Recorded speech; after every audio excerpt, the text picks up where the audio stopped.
Abariza obebembiremo Reverend Father Alexander Mwebembezi nashabikiriza konja kwehara ibikorwa bya sitani ubuturukwerera ekiro cyo kujaguza naro kwijuka amazarwa gomujuni.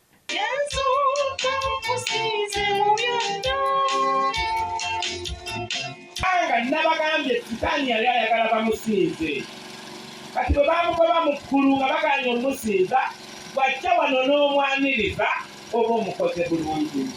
Ibi n'ibindi babigambirire gayaza kirime Masaka amukoro gwo kwijuka aho mushubuzi Morris Mukaso binje bene mu manyaka mzee Kampala wahise umwaka aljiro magara genseji.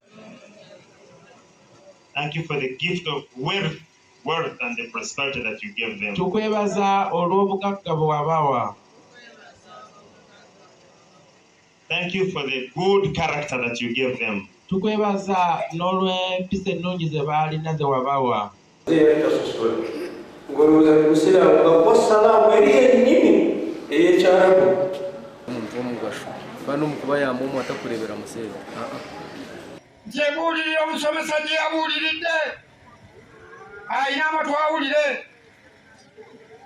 okubeera obumu ne Katonda yatukuutira okubeera obuki obumu amagara gatawaho otuura mukama otuure.